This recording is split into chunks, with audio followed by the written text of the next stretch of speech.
बिस्मिल्लाहिर्रहमानिर्रहीम।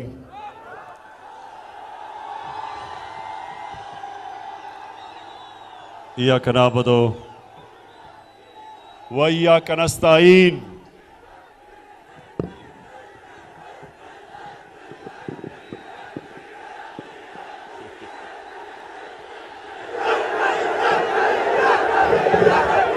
अभी तो तकरीर शुरू ही नहीं मैंने की। सबसे पहले उधर इंतजामिया को मैं कहूंगा कि लोग बाहर खड़े हुए हैं, उनको अंदर आने दे, दरवाजे आपने बंद किए हुए हैं।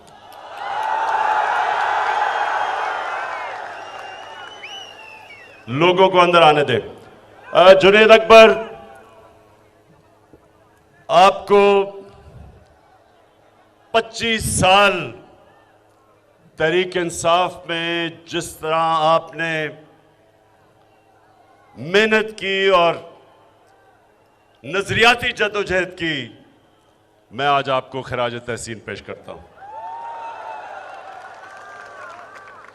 मैं दरगई, अब नौजवानों, आपने आराम से अब मेरी बात सुननी है। मुझे पता है कि 11 बजे से आप यहां आए हुए हैं और मैं महमूद खान आपको, वजीर आला साहब, आपको यह कहना चाहता हूं कि आगे से लोगों को सिर्फ तब टाइम दें, 1 घंटा पहले टाइम दें, ताकि अगर 11 बजे टाइम देना है तो मैं 12 बजे आ जाऊं। इतनी देर लोगों को इंतजार ना करवाएं। अच्छा दरगई, पहले तो आपका बल्दियाती इलेक्शन हो रहा है। इंशाअल्लाह मुझे पूरी तरह उम्मीद है कि दरगई के बाशऊर नौजवान और बुजुर्ग उस जमात के साथ अब चलेंगे जो पाकिस्तान के साथ खड़ी है, जो इस मुल्क की एक आजाद फॉरेन पॉलिसी के साथ खड़ी है और जो चोरों के साथ के खिलाफ खड़ी है। इंशाअल्लाह वो चलेंगे, मुझे पूरा यकीन है। लेकिन नौजवानों, आज जो अहम आज मैं बात करने आया हूं, और आपने बड़ी गौर से आज मेरी बात सुननी है, क्योंकि कभी कभी कौमों की जिंदगी में फैसला कुन वक्त आता है जब कौम के सामने 2 रास्ते आ जाते हैं।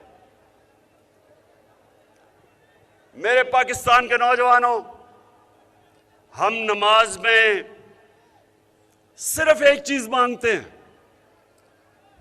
नौजवानों, हम अजान में सिर्फ अल्लाह से एक चीज मांगते हैं कि अल्लाह उनके रास्ते पे लगा जिनको तूने नेमतें बख्शी हैं, उनके रास्ते पे ना लगा जो अपने तबाही के रास्ते पे चले गए। हमारे सामने भी अब 2 रास्ते आ गए हैं। एक तरफ पाकिस्तान के बड़े बड़े नामवर डाकू, वो सब इकट्ठे हो गए हैं।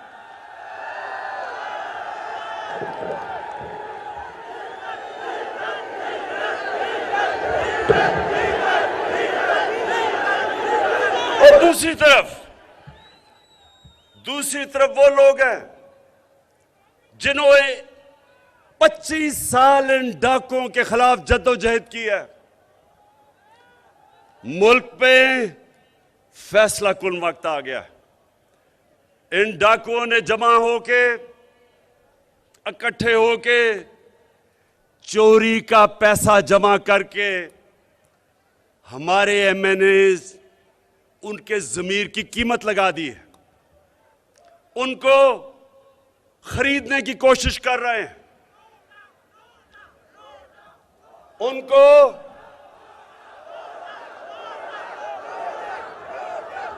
मेरे दरगई के नौजवानों, 1 मिनट सुन ले मेरी बात। लोटे में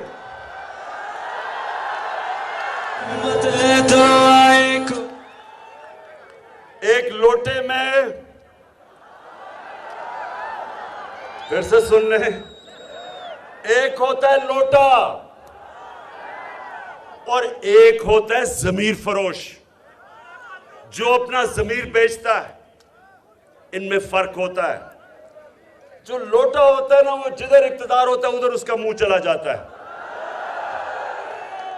लेकिन जो जमीर फरोश होता है वो पैसे लेके अपना सौदा करता है, अपने मुल्क का सौदा करता है, अपनी जमहूरियत का सौदा करता है, अपने दीन का सौदा करता है।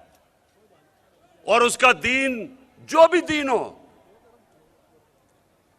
चाहे वो क्रिश्चियन हो, चाहे वो हिंदू हो, कोई भी अल्लाह का दीन आपको इजाजत नहीं देता अपने जमीर को बेचने के लिए। सो ये जो हो रहे हैं इस वक्त, ये लोटे नहीं हो रहे, ये अपने जमीर के सौदे कर रहे हैं सारी कौम के सामने।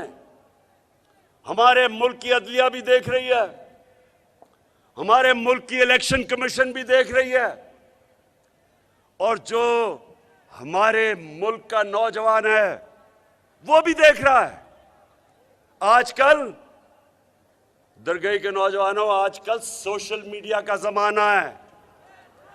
आजकल बच्चों के अंदर वो शऊर है जो हमारे बड़े बड़े बुजुर्गों में नहीं होता था।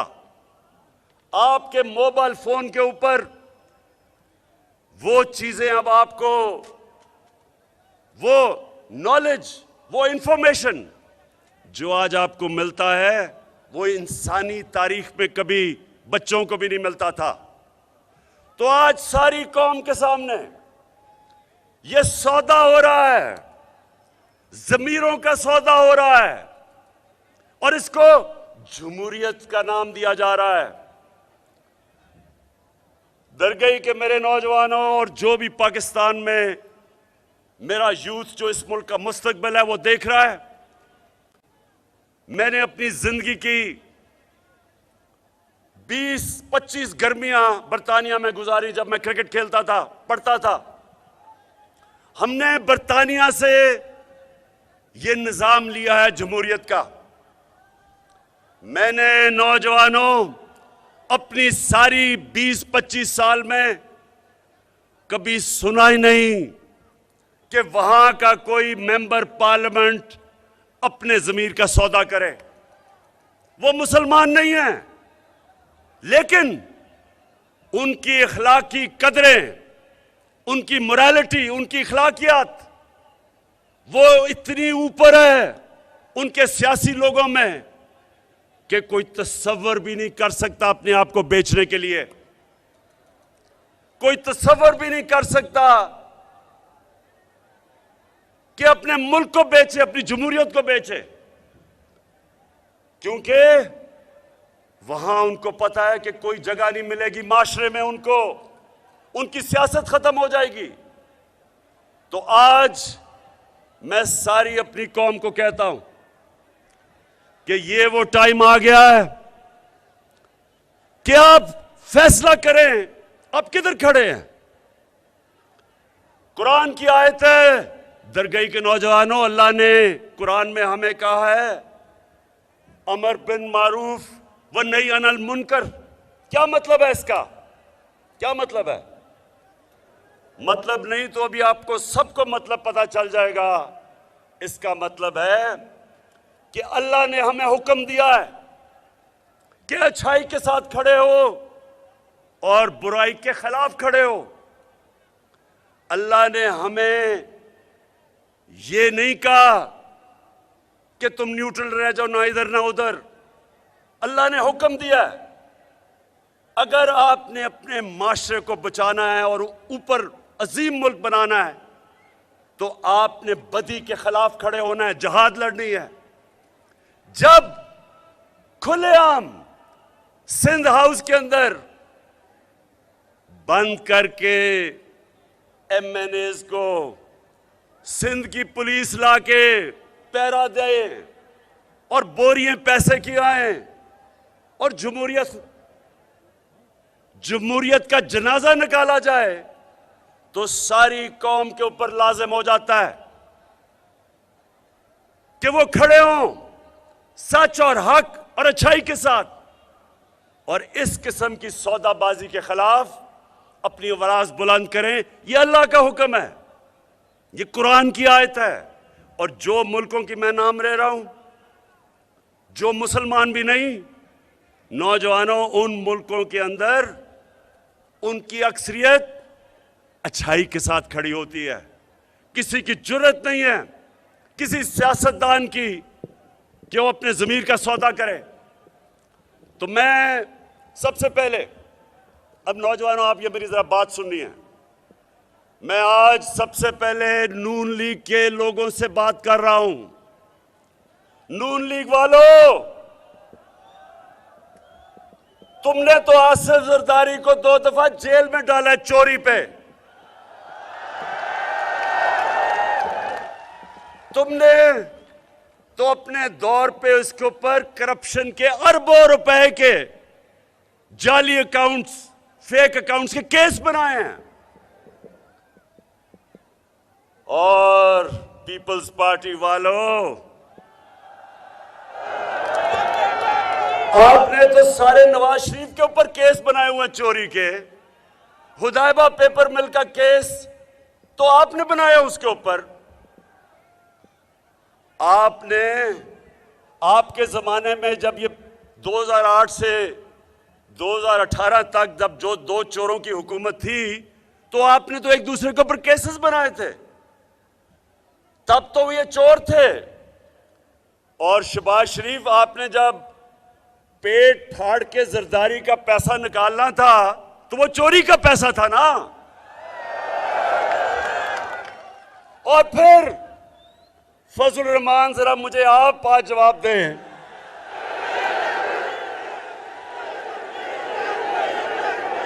कि फजल रहमान, आपको डीजल का खिताब तो नून लीग ने दिया था। उनके एक रंगबाज, उसको मैं कहता हूं, बड़ा करप्ट आदमी है, बड़ी बड़ी बढ़के मारता है, उसने आपको डीजल इसलिए कहा था कि उसने कहा आपने पीपल्स पार्टी की हुकूमत से डीजल के परमिट लेके बेचे थे। और आपके ऊपर जो ये शोहदा की जमीन पे आपने कब्जा किया, नैब का केस, वो तो नून लीग के दौर में आपका बना था। तो सवाल दरगई के नौजवानों, आज अब मैं सबको गवाह बना के इनसे सवाल पूछता हूं कि क्या, सुने जरा ये सवाल, और पाकिस्तान की कौम जो देख रही है, कि क्या चोरी सिर्फ इसलिए बुरी है जब आपका मुखालिफ करता है, लेकिन जब वो आपके साथ मिल जाता है तो चोरी बुरी चीज नहीं है?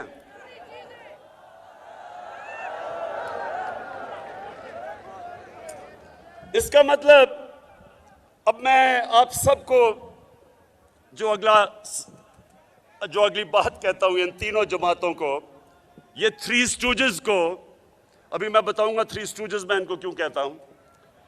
मैं इनको, ये अगला मेरा सवाल है कि देखें, माँ बाप का जो दर्जा है वो हमारे दीन में, इस्लाम में बड़ा मुकद्दस है। नौजवानों, हमारा दीन कहता है माँ बाप की इज्जत करो। ये क्यों कहता है? इसके पीछे फलसफा है। वो क्या फलसफा है? फलसफा ये है कि जितने भी आपके माँ बाप गुनाहगार हों, लेकिन वो हमेशा ये चाहते हैं कि मेरे बच्चे वो गलत काम ना किए जो मैंने किए हैं। माँ बाप का प्यार बेलौस होता है। माँ बाप हमेशा चाहते हैं कि जो भी मैंने जिंदगी में गलतियां की वो मेरे बच्चे ना करें, इसलिए मुकद्दस है। तो नौजवानों, मैं अब इन तीनों जमातों के माँ बाप से पूछ रहा हूं जो इन पार्टियों में हैं, मुझे बताएं, जब आपके बच्चे आपसे पूछेंगे कि जनाब आप तो कहते थे कि जरदारी चोर है, तो वो कहता था शहबाज शरीफ और नवाज शरीफ चोर हैं, और फजल रहमान को डीजल कहते थे, आप क्या जवाब देते हैं अपने बच्चों को? आपको मैं सबको आज ये कहना चाहता हूं कि इन लोगों को शर्म आनी चाहिए। ये इस मुल्क से वो करने जा रहे हैं। नौजवानों सुनो मेरी बात, ये मुल्क से वो करने जा रहे हैं जो दुश्मन भी नहीं करता। एक मुल्क के ऊपर आप बमबारी करें, दहशतगर्दी की जंग लड़ें, जंग भी हार जाएं, वो माशरा फिर भी खड़ा हो जाता है।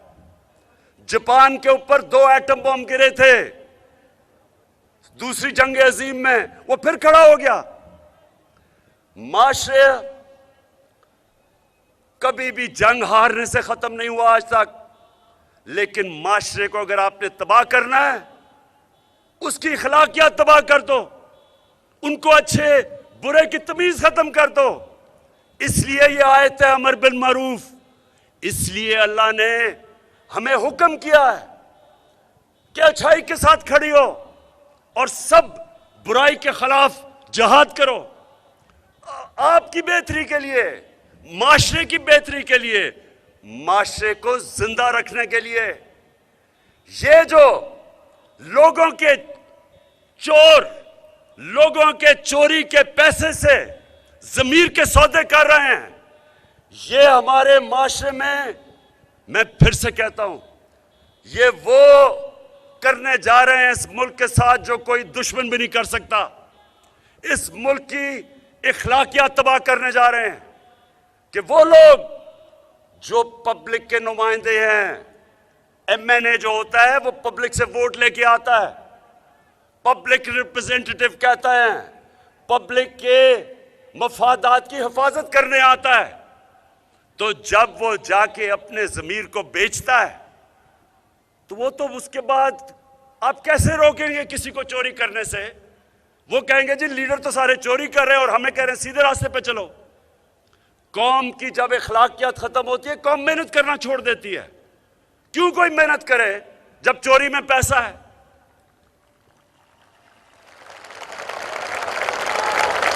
चलो चलो इमरान के साथ, चलो चलो इमरान के साथ, चलो चलो। मैं अब आज दरगई आपके सामने अपने जो एमएनएज जिनको ये करोड़ों रुपए दे के, रिश्वत दे के खरीदने की कोशिश कर रहे हैं, मैं अब उनसे मुखातिब हूं। देखो, मेरे जो गलती कर बैठे एमएनएज, देखें, एक पार्टी का सरबरा आपकी बाप की तरह होता है।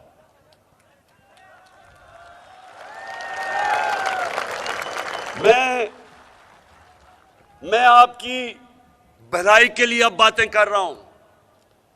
मेरी बड़ी गौर से बात सुनो। देखें, ये वो दिन चले गए छांगा मांगा के, जब इन्होंने भेड़ बकरियों की तरह एमपीज नून लीग ने छांगा मांगा रेस्ट हाउस में और पीपल्स पार्टी ने मरी। वो दिन चले गए हैं। तब तो आप दोनों करप्ट थे, तो लोगों, तब तो आपने अभी करप्शन में इतना नाम नहीं कमाया था, तो लोगों ने तो यह समझा कि इक्तदार की वजह की जंग चल रही है। ये पाकिस्तान वो पाकिस्तान है जिसमें लोगों में शऊर आ चुका है। सोशल मीडिया का जमाना, मैं फिर से बता रहा हूं, आपके बच्चे बच्चे को आपके नाम पता चल गए हैं।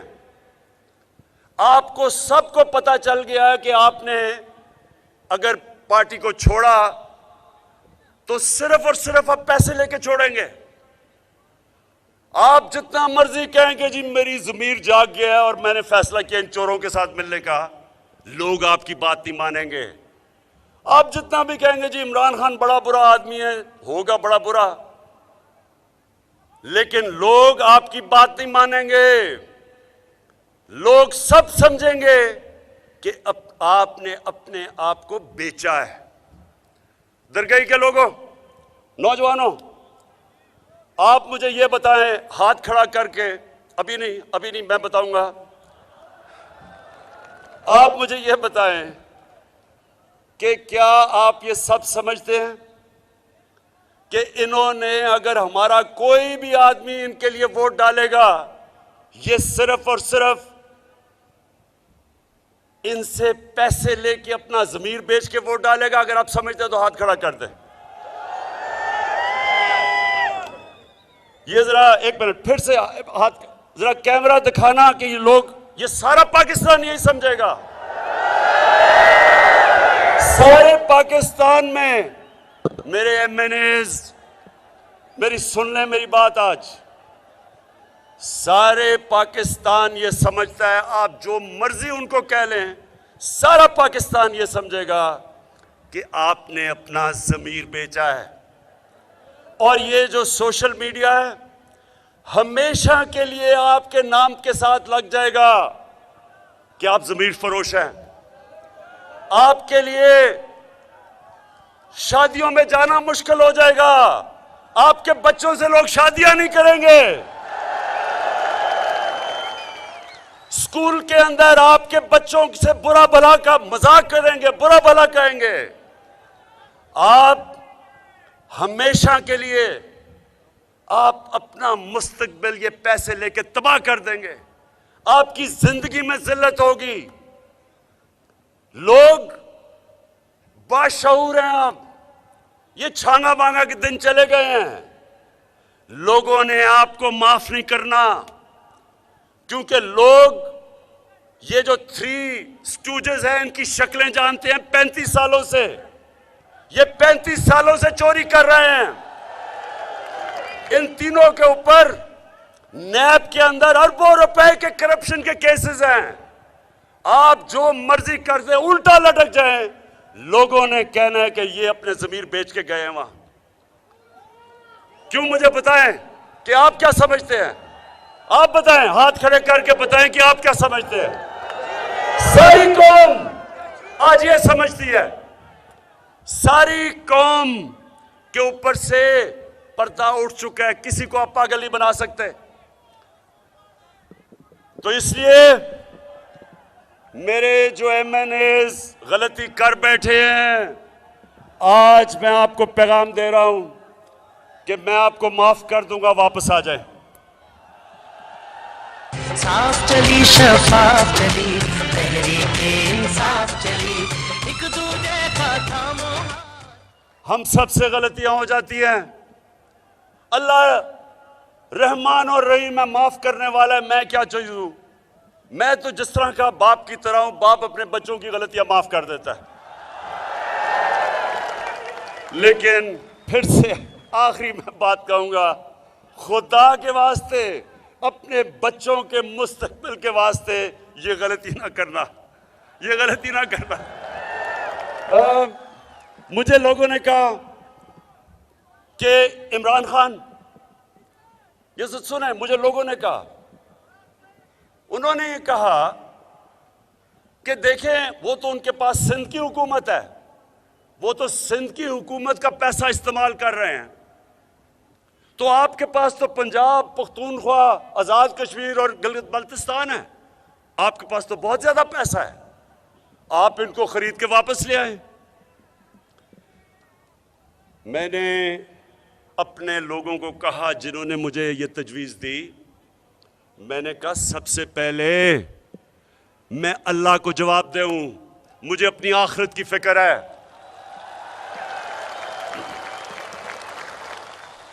अवाम का पैसा चोरी करके, यानी अवाम का पैसा जो होता है ना, गवर्नमेंट का पैसा होता है, आपका पैसा, ये ऐसे ही है कि मैं पख्तूनख्वा के लोगों का पैसा इस्तेमाल करके और अपनी गवर्नमेंट बचाऊं।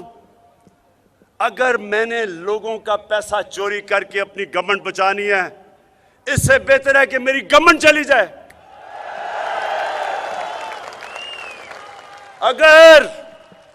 अगर मैंने अपने जमीर का सौदा करके रिश्वत देनी है एमएनएस को, मैं लानत भेजता हूं ऐसी हुकूमत को।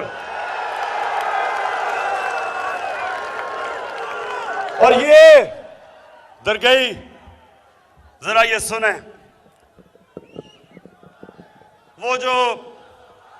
वो कौन है? अच्छा ये मुझे बताए, वो कौन है जो सूट पहन के टाई लगा के वो बड़ी बड़ी टोपी पहन के फिरता है पाकिस्तान में, वो कौन है?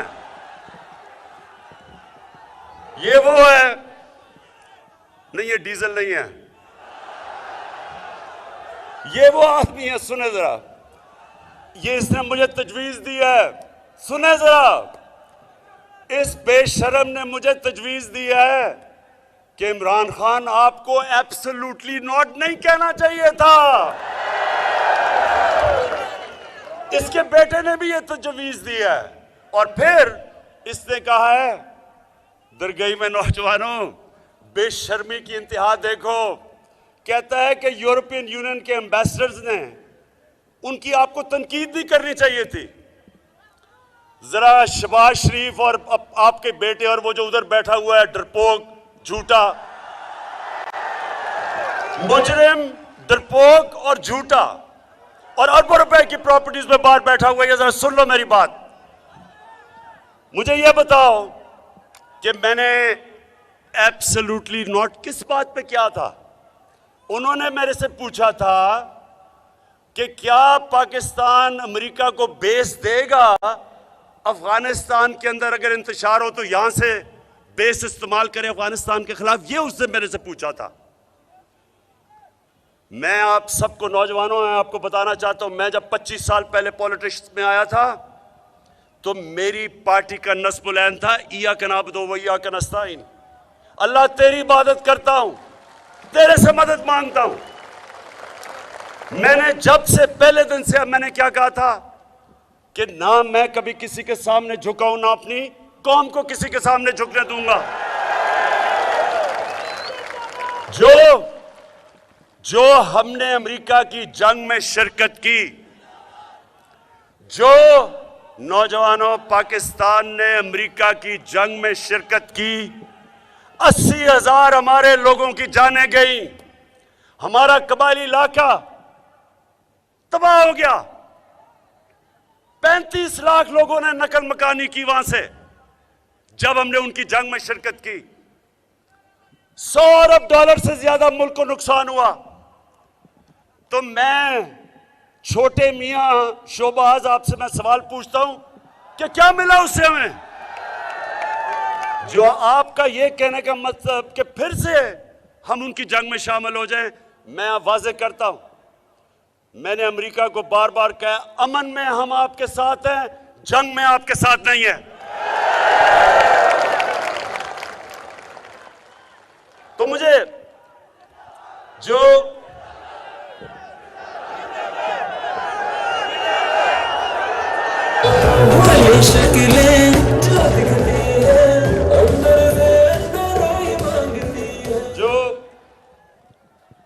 जो शहबाज शरीफ ने यूरोपियन यूनियन की बात की, एम्बेसडर्स की, जरा गौर से सुन लें। यूरोपियन यूनियन के एम्बेसडर्स ने प्रोटोकॉल तोड़ते हुए किसी एम्बेसडर को यह हक नहीं पहुंचता कि मुल्क की फॉरेन पॉलिसी पे पब्लिक में बात करे, किसी को नहीं पहुंचता। उन एम्बेसडर्स ने प्रोटोकॉल के खिलाफ पाकिस्तान को कहा कि आप रूस के खिलाफ बयान दें। मैंने उनसे सही पूछा कि क्या आप हिंदुस्तान को यह कहेंगे? इनकी जान जाती है हिंदुस्तान को कहते हुए, और हमको इनके गुलाम है कि हमें कहें जनाब आप उनके खिलाफ स्टेटमेंट दें। इन्होंने प्रोटोकॉल के खिलाफ बात की तो शहबाज शरीफ और उसका बेटा कहता, दरगई कहता कि इमरान खान ने बड़ी गलत काम किया कि उसने गोरों के सामने ये बात कह दी। शहबाज शरीफ, आपकी जो सबसे बड़ी खासियत वो पता क्या है? क्या है इसकी? ये बूट पॉलिश बड़े अच्छी तरह करता है। ये जब भी कोई बूट देखता है पॉलिश करना शुरू कर देता है, और ये जब कोई गोरा देखता है सूट पहन के अंग्रेजी बोलता हुआ, फटाफट उसके भी जूते पॉलिश करने शुरू कर देता है। तो शहबाज शरीफ, मैं एक आजाद इंसान हूं। मैंने जब ला इलाहा इल्लल्लाह मोहम्मद रसूलुल्लाह पढ़ा था तो मैंने दावा किया था कि अल्लाह तेरे सिवा कोई खुदा के साथ कोई खुदा नहीं है, किसी के सामने नहीं झुकूंगा। इसका यह मतलब नहीं कि हम किसी से जंग लड़ रहे हैं, हम एक आजाद मुल्क चाहते हैं। मेरे मुल्क की फॉरेन पॉलिसी मेरे लोगों की बेहतरी में हो। साथ वाला हमारा मुल्क है हिंदुस्तान। मैं आज हिंदुस्तान को दाद देता हूं, इन्होंने हमेशा आजाद फॉरेन पॉलिसी रखी। आज हिंदुस्तान उनके साथ मिला हुआ है, उनका अलायंस है। क्वाड के अंदर अमेरिका का अलायंस की हुई है और अपने आप को वो कहता है मैं न्यूट्रल हूं। रूस से तेल मंगवा रहा है जबकि सैंक्शंस लगी हुई हैं, क्योंकि हिंदुस्तान की पॉलिसी अपने लोगों की बेहतरी के लिए है। इन दोनों के दौर में, इन डाकुओं जब 10 साल ये इक्तदार में थे तो इनकी पॉलिसी हमारे लिए नहीं थी। 400 ड्रोन अटैक हुए पाकिस्तान पे, हमारे औरतें बच्चे मारे गए, हमारे बेकसूर लोग मारे गए। एक दफा इन्होंने मजम्मत नहीं की, मुनाफिकत की। अमेरिकनों को कहा कि आप ड्रोन मारी जाओ और हुकूमत से एक स्टेटमेंट आया हम मजम्मत करते हैं। मुनाफिक, पैसे की पूजा करने वाले, इनके पैसे पड़े हुए हैं मुल्क से बाहर। इनकी बड़ी बड़ी अरबों रुपए की जायदादें पड़ी हुई हैं मुल्क से बाहर। ये कभी अपनी कौम के लिए नहीं खड़े होंगे, क्योंकि ये पैसे की बुत की पूजा करने वाले लोग हैं। इसलिए कभी पाकिस्तान इनके नीचे आजाद नहीं होगा। इसलिए ये यूरोपियन यूनियन, जबकि उन्होंने प्रोटोकॉल के खिलाफ किया, फिर भी उनकी हिमायत कर रहे हैं। जब पाकिस्तान ने 80,000 लोगों की कुर्बानी दी, फिर भी कह रहे हैं कि एब्सोल्युटली नॉट, गलत था। तो मैं अपने पाकिस्तानियों, मैं अब आपको सिर्फ बताना चाहता हूं कि इस मुल्क ने आगे कैसे बढ़ना है।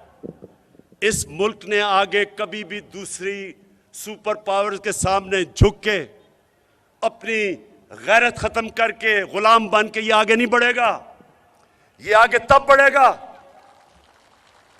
जब हम अपने पांव पे खड़े होंगे।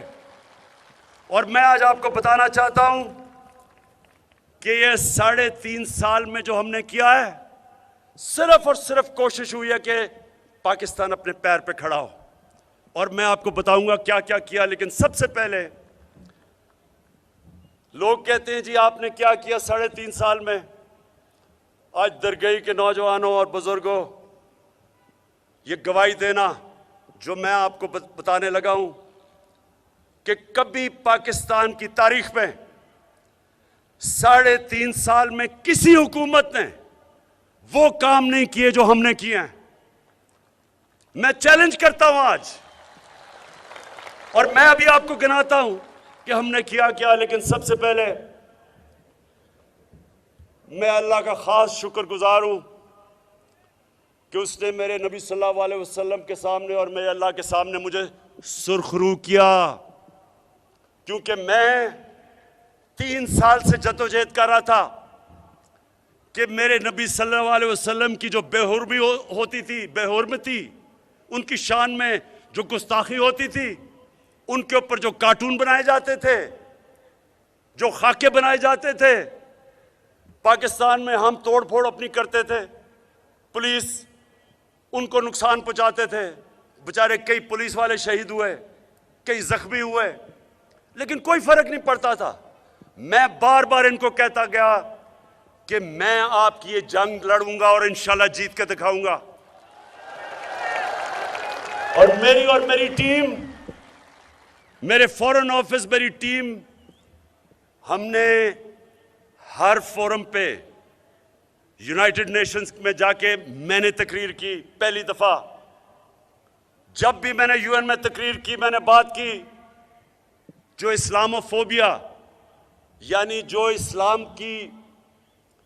के खिलाफ जो नफरतें हैं, और वो जाहिर कैसे होती हैं, हमारे नबी सल्लल्लाहु अलैहि वसल्लम की शान में गुस्ताखी करते थे, फिर इस्लाम और दहशतगर्दी को एक ही कर देते थे।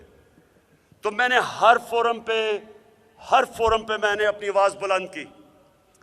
और मैं इसलिए अपने अल्लाह का शुक्र अदा करता हूँ कि मैं अपने नबी और अपने अल्लाह के सामने सुरखरू हुआ कि पहली दफा यूनाइटेड नेशंस ने रेजोल्यूशन पास की कि 15 मार्च हर साल दुनिया में यूनाइटेड नेशंस में इस्लामोफोबिक के खिलाफ दिन बनाया जाएगा। मैं अब ये सवाल पूछता हूं, फजल रहमान 30 साल से आप दीन के नाम सियासत कर रहे हैं। मुझे बताएं कि कभी आप इसके करीब भी पहुंचे? कभी आपने बाहर जाके बात की? मुझे ये दोनों जमातों के सरबराह बताएं कि 30 साल से आपको मौके मिले यूनाइटेड नेशंस में जाके बात करें जो मुसलमानों पे जुल्म हो रहा है। कभी आपके मुंह से इस्लाम का भी नाम निकला? नहीं निकलना था, क्योंकि आपको खौफ है कि वो आपको कोई इंतहा पसंद ना बना दें। ये कभी वो लोग जो कि अपने पैसे की बाहर रखे हुए पैसे उनकी फिक्र करते हैं, कभी नहीं कर सकते थे। तो मुझे सबसे पहले तो इसका है कि मैं अल्लाह का शुक्र अदा करता हूं कि हमारी तारीख में पहली दफा यूनाइटेड नेशंस के अंदर हमने केस लड़ा, सिर्फ पाकिस्तान का नहीं, 55 से ज्यादा मुसलमानों का, तकरीबन 1.5 अरब दुनिया में मुसलमान हैं। हम पाकिस्तानियों ने केस लड़ा और हमने मुसलमानों का केस जीता। दूसरी चीज कोरोना सारी दुनिया में आया, सबसे बड़ा, एक सदी में सबसे बड़ा दुनिया का बुरान था। मेरे पाकिस्तानियों, आज दुनिया मानती है कि जिस तरह पाकिस्तान ने अपने लोगों को और अपनी माइशत को जिस तरह हमने कोरोना से बचाया, दुनिया अब हमारी मिसाल देती है। दुनिया में 3 मुल्कों में सबसे बेहतर हमारी पॉलिसीज थी। अब मैं सिर्फ आपको बताना चाहता हूं कि पाकिस्तान अपने पैर पे कैसे खड़ा हो रहा है। पाकिस्तान तब अपने पैर पे खड़ा होगा जब हमारी आमदनी बढ़ेगी, हम अपने खर्चों को खुद अपनी आमदनी से पूरा कर सकेंगे, हमें कर्जे मांगने की जरूरत नहीं पड़ेगी। तो उस रास्ते पे 3.5 साल में आपका मुल्क निकल चुका है। किसी ने वो नहीं किया 3.5 साल में। और मैं आज अपने जितने मेरे मीडिया के लोग हैं, मैं आज अपने मीडिया के लोगों से भी पहले ये बताने से पहले बात करना चाहता हूं कि देखें, मीडिया का बहुत बड़ा रोल होता है जमहूरियत में। मीडिया का काम होता है लोगों को शऊर पैदा करे। अमर बिल मारूफ सबसे ज्यादा जरूरत और जिम्मेदारी मीडिया की होती है कि अच्छाई के साथ खड़े हों और बुराई के खिलाफ अपनी आवाज बुलंद करें। मुझे अफसोस से कहना पड़ता है कि मीडिया में कई मीडिया हाउसेस के ऊपर पैसा चल रहा है और कईयों के ऊपर बाहर से पैसा चल रहा है। और मैं आप पाकिस्तानी अवाम पे छोड़ दूंगा कि खुद जब आप ये मीडिया को देखेंगे तो ये वो डाकुओं के साथ खड़े हुए हैं जो जमहूरियत का जनाजा निकाल रहे हैं। क्या ये है कोई बाहर की कुव्वत अगर गिराना चाहे पाकिस्तान में तो कितना आसान है, 20 लोगों के जमीन खरीद ले, गवर्नमेंट गिर गई। तो ये मीडिया में आपसे सवाल पूछता हूं कि वो जो लोग इनके साथ खड़े हैं, इन चोरों के साथ, आप ये समझ जाएं कि कौम आपको देख रही है। ये जो वक्त आया है जिधर दो तरफ खड़ी हो गई है कौम, मीडिया का भी वो फैसला कर रही है कि कौन सा मीडिया बिकाऊ है और कौन सा अपने मुल्क और अपने लोगों के साथ खड़ा है। तो मैं आज मीडिया को कहता हूं, नौजवानों, कभी कोई मुल्क तरक्की नहीं कर सकता जब तक उसकी एक्सपोर्ट्स ना बढ़े। जब तक आप दुनिया को ज्यादा माल बेचेंगे नहीं तो डॉलर कैसे आएंगे। तो सबसे पहले चैलेंज मैं करता हूं, जो पाकिस्तान की एक्सपोर्ट्स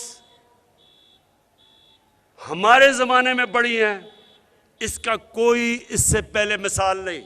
सारे हमने एक्सपोर्ट्स के रिकॉर्ड तोड़ दिए हैं, तारीखी एक्सपोर्ट्स किए हैं पाकिस्तान में। आपके पास मोबाइल फोन होगा, उसमें गूगल करके देख लें पाकिस्तान की एक्सपोर्ट्स, जो मैं कह रहा हूं वो सच निकलेगा। टैक्सेस होंगे तो आपके ऊपर पैसा खर्च करेंगे। पाकिस्तान की तारीख में सबसे ज्यादा टैक्स हमने इकट्ठा किया है, 6,000 अरब रुपया।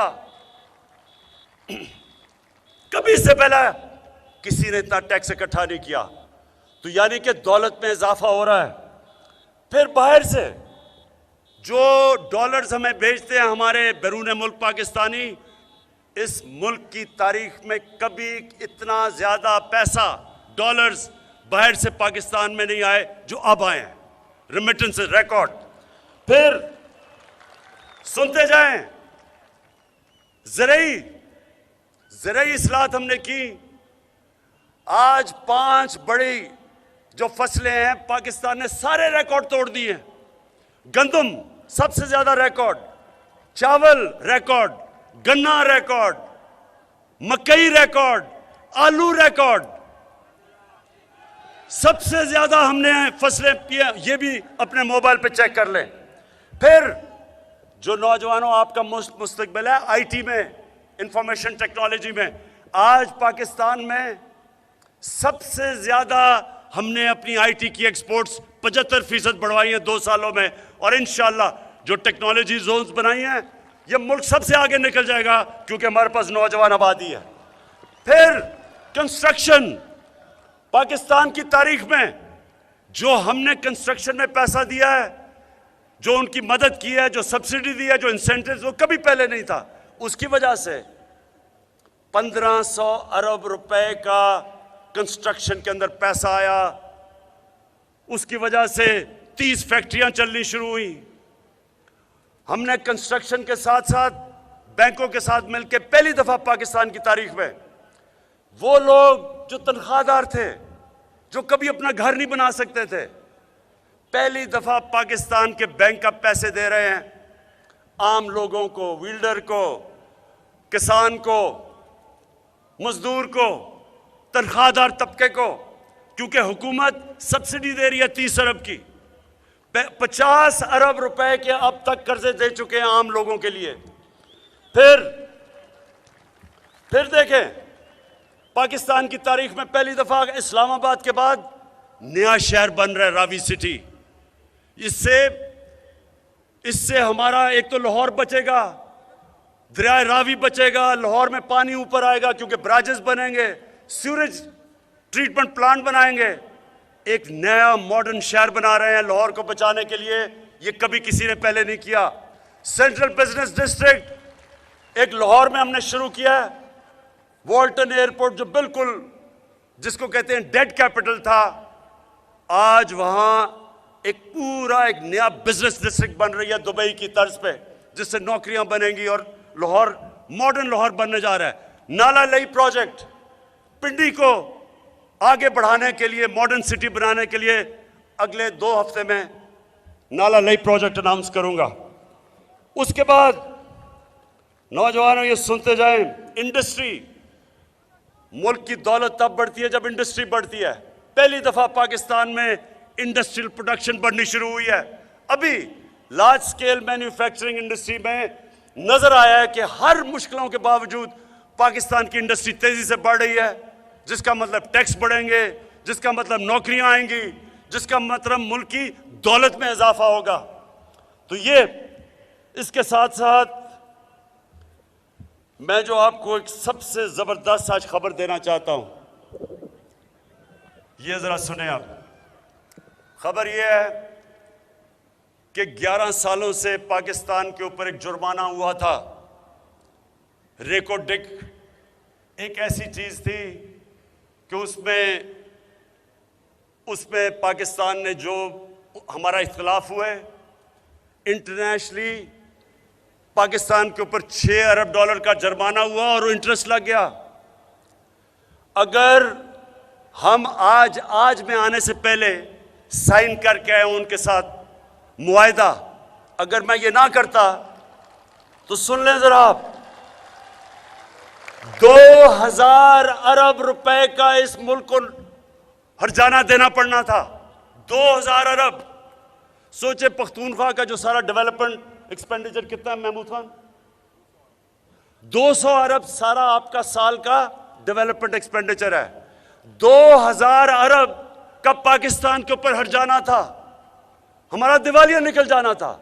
3 साल हमने उनसे बातचीत की और मुझे बड़े फख्र से कहना पड़ता है, आपको अच्छी खबर दे रहा हूं कि आज हमने मुआहिदा किया। इससे क्या होगा? पहले तो 2000 अरब रुपए की तलवार चली गई। दूसरा, वो अब आके पाकिस्तान में 9 अरब डॉलर की इन्वेस्टमेंट करने आ रहे हैं, जो इस मुल्क की तारीख की सबसे बड़ी इन्वेस्टमेंट है।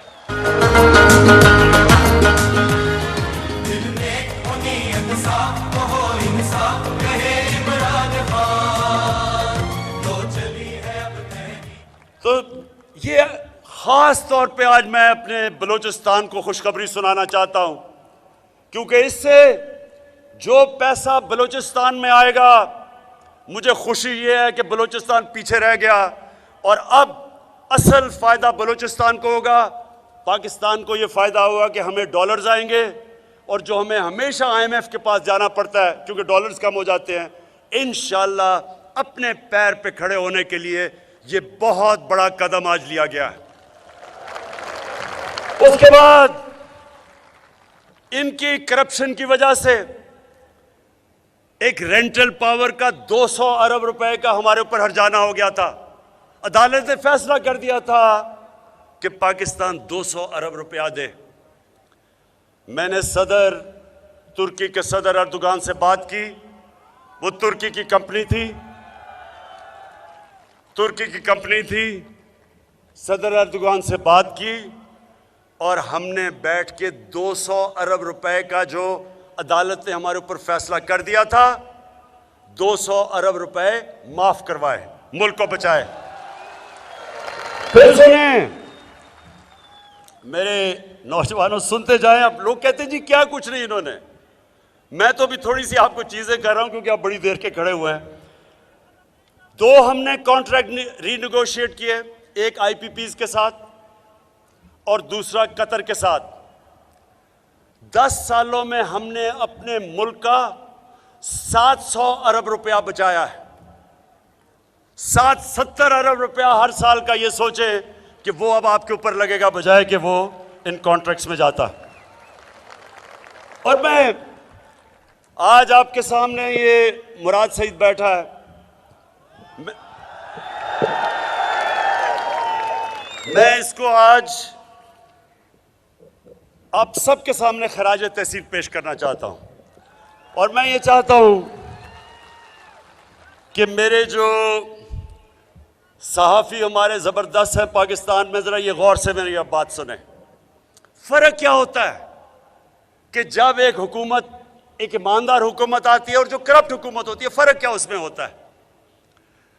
आप और मैं अपने सहाफ़ियों को भी कहूँगा कि NHA की वेबसाइट पे चले जाए, आपको एक बहुत बड़ा धचका लगेगा कि जो 2013 में NHA ने सड़कों के ऊपर कॉन्ट्रैक्ट दिए थे, जो 2021 में हमारी हुकूमत ने कॉन्ट्रैक्ट दिए हैं। अब सोच लें कि 2013 और 2021 में कितनी महंगाई हुई है, तो हमारा तो बहुत महंगे होने चाहिए थे। आपको हैरत होगी कि जो कॉन्ट्रैक्ट 2021 में तहरीक इंसाफ की हुकूमत में साइन हुए, कितना फर्क था? यानी 1 किलोमीटर के ऊपर पता चला है कि 2021 में 24 करोड़ रुपया फी किलोमीटर कम हुआ है 21 में। और इसका जरा आप सोच लेंगे। देखें नौजवानों, मैंने 25 साल पहले करप्शन के खिलाफ जंग शुरू की थी। वो क्यों की थी? अब ये समझ लें, सिर्फ NHA के अंदर हमने कैलकुलेट किया है, और कोई भी चेक करना चाहता तो रेट्स लगी हुई हैं NHA की वेबसाइट पे, चेक कर ले। इन्होंने सिर्फ 2013 से लेकर 2018 तक सिर्फ सड़कों के ऊपर 1000 अरब रुपया चोरी किया है। 1000 अरब रुपया जो इन्होंने 2013 में सड़कों के रेट दिए थे, वो 2021 में महंगाई के बावजूद हमने कम रेट्स दिए हैं। उसमें अगर फर्क निकालें 1000 अरब रुपए का फर्क है।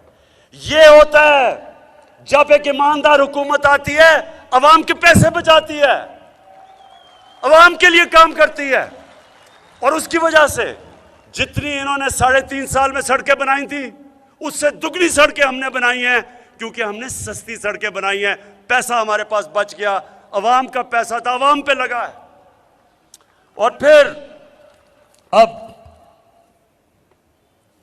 बिजली, एक मिनट जरा ये गौर से सुने, सारी दुनिया में तेल की कीमत ऊपर चली गई, पेट्रोल और मैं नहीं कह रहा, पेट्रोल और अब सारी दुनिया में इनकी कीमत ऊपर गई। पाकिस्तान वो मुल्क है जिसने बजाय 20 रुपए कीमत बढ़ाने के 10 रुपए कीमत कम की। क्यों की? क्योंकि जो हमने ज्यादा टैक्स से पैसा इकट्ठा किया, हमने उससे इस्तेमाल किया अपने अवाम को बोझ कम करने के लिए। आज आप हैरान होंगे, दुबई में जिधर उनकी जमीन से तेल निकलता है, आज पाकिस्तान में जो पेट्रोल है वो दुबई से सस्ता है। हमारा आज जो पेट्रोल है हिंदुस्तान में 70 रुपए ज्यादा महंगा है लीटर, बर्तानिया में 150 रुपए ज्यादा महंगा है। आज पाकिस्तान में 150 रुपए का लीटर है, क्योंकि गवर्नमेंट सब्सिडी कर रही है। हमने टैक्स से पैसा इकट्ठा करके 5 रुपए यूनिट बिजली आपकी कम की है और 10 रुपए पेट्रोल और फजल रबान को कम किया। अच्छा अब आ जाए, मेरा चैलेंज है, मैं खत्म करने लगा हूं। अब मैं सुने, जरा सुने नौजवानों, थोड़ा मुझे पता अब 11 बजे के बैठे हुए हैं, सुने जरा। मेरा कोशिश ये थी कि मैं पाकिस्तान को मदीना के रियासत के उसूलों पे खड़ा करूं। फलाई रियासत 25 साल पहले मैंने जब पार्टी शुरू की थी, मैंने कहा था कि इस्लामी फलाई रियासत जो कि मदीना के तर्ज पे थी। आज मेरा दावा है कि इस मुल्क की तारीख में किसी ने अवाम के लिए वो काम नहीं किए जो हमारी हुकूमत ने किए। सबसे पहला हेल्थ कार्ड। हमारे जो ये हुक्मरान थे, ये जब मुंह उठाएं तो चले जाते थे बाहर, चेकअप करवाने के लिए तो बाहर, इलाज बाहर, सारा टब्बर बाहर। हमने आज वो काम किया है जो इन लोगों को कभी पता ही नहीं चल सकता। तो इन्हें तो पता ही नहीं कि पाकिस्तान में अस्पतालों का क्या हाल है, पहली दफा। और ये दुनिया में शायद ही किसी मुल्क में हो। हर खानदान को, जो सूबे हमारे साथ हैं, हर खानदान को 10 लाख रुपए की हेल्थ इंश्योरेंस, लेकिन सिर्फ 10 लाख रुपए की हेल्थ इंश्योरेंस नहीं है। किसी भी नौजवानों किसी भी अस्पताल में जाके अपना इलाज करवा सकते हैं। कभी हमारे मजदूरों ने, किसानों ने, कभी गरीब खानदान ने सोचा था कि महंगे से प्राइवेट हॉस्पिटल में जाके उनका इलाज होगा? आज हो रहा है। आज प्राइवेट अस्पताल में जा रहे हैं हमारे गरीब लोग, क्योंकि पहली दफा इस मुल्क की तारीख में हेल्थ इंश्योरेंस आई है। और ये आप देखते रहे, सबसे ज्यादा जरूरी होती है सेहत।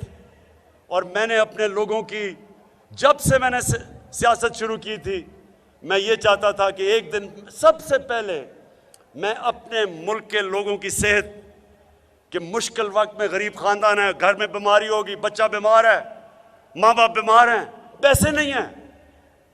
अब किसी को फिक्र नहीं होगी क्योंकि आपके घर में 10 लाख की हेल्थ इंश्योरेंस होगी, कहीं भी जाके अपना इलाज करवा लें। ये सबसे बड़ी हमारी कामयाबी। फिर पनाहगाह, अब सुने पनाहगाह, लोग बेचारे मजदूर यहां से जाते थे, बाहर से देहातों से जाते थे दिहाड़ी करने शहरों में, तो सड़कों के ऊपर सोते थे रात को। सर्दियां हैं, ठंड के अंदर बेचारे सड़कों पर लेटे होते थे कि जी वो किराया अगर देंगे तो पैसे नहीं बचेंगे घर में अपनी बीवी बच्चों को भेजने के लिए मजदूरी के। कभी किसी ने नहीं सोचा कि इनके लिए कोई पनाहगाह बनाए, जाके रात मुफ्त ठहर सकें, नहा धो सकें, खाना मिले, ताकि जो भी पैसा कमाए वो अपने बीवी बच्चों को भेजें। इंशाअल्लाह पनाहगाह का मैं एक पूरा नेटवर्क बना रहा हूं सारे पाकिस्तान में। जिधर भी मजदूर जाते हैं उन सारे मजदूरों के लिए हम ठहरने के लिए पनाहगाह शुरू हो गई हैं, बनाते जा रहे हैं, और इंशाअल्लाह हर जगह, ताकि मेहनतकश, सबसे ज्यादा नौजवानों, सबसे ज्यादा अल्लाह प्यार करता है मेहनतकश से, जो सारा दिन मेहनत करता है और कमा के अपने बच्चों का पेट पालता है। इनकी सबसे पहले मैंने मदद करनी है पनाहगाह सारे पाकिस्तान में बना के। फिर कामयाब पाकिस्तान, अब 20 लाख गरीब खानदानों के लिए, पहले तो 20 लाख रुपए सूद के बगैर हम कर्जा दे रहे हैं अपना घर बनाने के लिए। 20 लाख खानदानों, हर खानदान के लिए अपना घर बना सकते हैं। 5 लाख कर्जा मिलेगा, कोई अपनी दुकान खोलें, कोई कारोबार करें किसानों के लिए। हर जब 20 लाख खानदान, उधर उन्हीं लोगों के लिए टेक्निकल एजुकेशन एक फर्द को देंगे। हमारी कोशिश है कि नीचे से लोगों को उठाएं, जो सबसे दुनिया की रेस में पीछे रह गए हैं। पहली दफा इस मुल्क की तारीख में हम उन लोगों को ऊपर उठाने लगे हैं। और हमारा एहसास का प्रोग्राम है, महंगाई का दौर है, आलमी तौर पे महंगाई आई हुई है। उस महंगाई के दौर में हमारे एहसास का प्रोग्राम है कि 2 करोड़ खानदान को, इसका मतलब पाकिस्तान में 10 करोड़ लोगों को, हम हर खानदान को 30% रियायत दिलवाएंगे चीनी, घी और आटे के ऊपर, कि किसी करियाना की स्टोर में जाके 30% आपको कम मिले, ताकि महंगाई का बोझ कम हो। और मैं आखिर में अपने आने वाली नस्लों को बताना चाहता हूं कि पहली दफा है किसी ने पाकिस्तान में अपने आने वाली नस्लों का नहीं सोचा। अब पहली दफा है कि 10-50 साल के बाद 10 बड़ी बड़ी डैम्स बना रहे हैं पाकिस्तान में हम। इससे सस्ती बिजली मिलेगी, पानी के ऊपर बिजली बनेगी, सस्ती बिजली। और दूसरी चीज कि इससे हमारा जो पानी का रिजर्वोयर, पानी के रिजर्व, वो दुगने हो जाएंगे, और ज्यादा जमीन हम काश्त पे लेके आएंगे, और ज्यादा इंशाल्लाह अनाज बताएंगे। ये अपने मुस्तकबिल के लिए पहली डैम ममन डैम इंशाल्लाह 2025 में, 2027 के अंदर दासू डैम, 2028 में इंशाल्लाह बादशाह जो सबसे बड़ी डैम बन रही है। मैं आखिरी 3 चीजें, पहली दफा किसी हुकूमत ने अपनी आने वाली नस्लों के लिए मुल्क में शजरकारी शुरू की, मौसम की तब्दीली को की जंग लड़ने के लिए। दुनिया आज पाकिस्तान को समझती है कि जो क्लाइमेट चेंज में पाकिस्तान ने कदम उठाए हैं, बरतानिया के प्राइम मिनिस्टर ने यूनाइटेड नेशंस में मिसाल दी पाकिस्तान की कि ये वो मुल्क है जो दुनिया में रास्ता दिखा रहा है अपनी आने वाली नस्लों के लिए। और फिर जो मैं आपके लिए, पख्तूनख्वा के लिए लोगों को खास तौर पे कहना चाहता हूं कि टूरिज्म, ये मेरा आपसे वादा है कि पाकिस्तान को मैं दुनिया का टूरिज्म का सेंटर बनाऊंगा। शुरू कर रहा हूं मैं स्कर्दू से। स्कर्दू इंशाल्लाह दुनिया का स्कीइंग कैपिटल बनेगा, इंटरनेशनल एयरपोर्ट बन चुका है। ये वो मुल्क है जिसमें अल्लाह ने इतना कुछ दिया है, लेकिन जो लोग अपनी छुट्टियां सारी लंदन में गुजारे, उनको क्या पता कि पाकिस्तान में अल्लाह ने क्या क्या नेमतें दी हैं। इंशाअल्लाह ये अगर कोरोना ना होता तो अब तक जो मैं सोच रहा हूं कि पाकिस्तान टूरिज्म का दुनिया का सेंटर बन चुका होता। इंशाअल्लाह मेरी ये कोशिश रहेगी कि इस मुल्क को दुनिया का सेंटर बनाऊं। और मेरे आपके लिए, सबके लिए आखिर में सुन रहे हैं, पाकिस्तान की तारीख में पहली दफा एक तालीम का निसाब हम लेके आए हैं 5वीं क्लास तक। इसका क्या मतलब है कि अब तक इंग्लिश मीडियम पैसे वाले बच्चों के लिए, उर्दू मीडियम अवाम के लिए, और फिर दीनी मदरसे वो भी लोगों के लिए, लेकिन अच्छी अच्छी नौकरियां तो इंग्लिश मीडियम बच्चों के लिए थी। हम पहली दफा, ये जो 70 साल पहले होना चाहिए था, पहली दफा इस मुल्क की तारीख में हम एक तालीम का निसाब शुरू कर रहे हैं 5वीं क्लास तक, और फिर इंशाल्लाह इसको ऊपर तक लेके जाएंगे। और मैं अपनी आखिर में तकरीर ख़त्म करते हुए आपको एक बड़ी खुशखबरी देना चाहता हूं।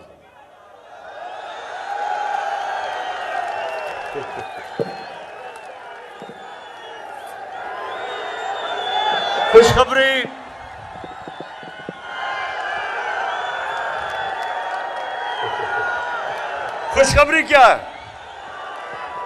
खुशखबरी ये है मेरे नौजवानों। अच्छा नहीं, खुशखबरी बाद में चलाऊंगा, ये पहले बात कर दूं कि मैंने पाकिस्तान में रहमतुल आलमीन अथॉरिटी बनाई है। इसका मकसद कि अपने बच्चों को नबी सल्लल्लाहु अलैहि वसल्लम की सीरत, नबी का रास्ता, नबी की जिंदगी, उससे मैं अपनी कौम के कैरेक्टर को उठाऊं, अपने लोगों को अच्छे और बुरे की तमीज सिखाऊं। नबी सल्लल्लाहु अलैहि वसल्लम की जो सीरत है वो हम अपने स्कूलों से शुरू कर रहे हैं, यूनिवर्सिटीज के अंदर रिसर्च करवा रहे हैं, डिबेट्स करवाएंगे। मैं सिर्फ एक चीज चाहता हूं कि मेरे मुल्क के नौजवानों को पता हो कि दुनिया का सबसे अजीम लीडर नबी सल्लल्लाहु अलैहि वसल्लम, उसने कैसे इंसानों को तब्दील किया था, उसने कैसे मदीना में इंसानों के कैरेक्टर बदले थे, उसने कैसे इंसानों को तब्दील करके दुनिया की इमामत करवाई थी, उसने कैसे छोटे से लोगों को अजीम लोग बना दिया, उसने कैसे, जो मौलाना रूमी कहते हैं, मौलाना रूमी कहता है नौजवानों, कहता है अल्लाह इंसानों को कहता है कि मैंने तो तुम्हें पर दिए थे, तो क्यों चूंटियों की तरह जमीन पे रेंग रहे हो। नबी सल्लल्लाहु अलैहि वसल्लम ने इंसानों को पर दे के अजीम कौम बनाया था। ये मेरा मकसद है। ये 70 साल पहले रहमतुल्लाह आलमीन अथॉरिटी बननी चाहिए थी, जो हमने अब बनाई है, और इंशाल्लाह तरबियत करेंगे अजीम कौम बनाने के लिए। तो जो मैं आपको खुशखबरी ये सुना रहा हूं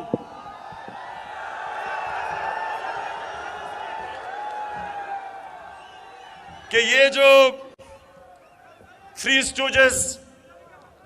स्टूजेस का मतलब, स्टूज का मतलब होता है गुलाम। ये जो तीनों गुलाम हैं, थ्री स्टूजेस, इन्होंने बड़ी ज्यादा साजिश करके, पैसा इकट्ठा करके, बाहर के लोगों के घुटने दबा दुबू के, पांव पकड़ के, जूते पॉलिश करके, तो कहा कि किसी तरह बस इमरान खान को, ये देखे ना, ये तो आपकी बात नहीं मानेगा, हम आपके गुलाम हैं, हम आपकी खिदमत करेंगे। तो इन्होंने बड़ा जोर लगा के ये साजिश की। तो मैं जब आखिरी वर्ल्ड कप खेलने गया था, नौजवानों, 5 वर्ल्ड कप खेला था, 3 में कप्तान था, लेकिन आखिरी वर्ल्ड कप जाने से पहले, आप अखबार पढ़ निकाल लें, पुराने अखबार, मैंने जाने से पहले कहा था कि ये वर्ल्ड कप मैं जीत के आऊंगा। मेरी वो पुरानी टीम से पूछ लें, आधे वर्ल्ड कप के ऊपर हम बिल्कुल नीचे थे, मेरी टीम घबराई हुई थी कि जी हम वापस जाएंगे, अंडे मारेंगे लोग। मैं उनको तब पूछने कभी टीम से, मैं सारा वक्त उनको कहा कि ये वर्ल्ड कप हम जीत के आएंगे। कामयाबी तो अल्लाह देता है, कामयाबी नौजवानों अल्लाह देता है, लेकिन मेरा दिल कह रहा है थ्री स्टूडेंट्स मेरी आज बात सुन लो, ये तुम मैच बड़ी बुरी तरह हारने लगे हो। जमीन मजबूत बहुत मजबूत तो हम आजाद रहे, इंसाफ जो हो बुनियाद तो मुल्क को कौम हमेशा शाद रहे, वो पाक जमीन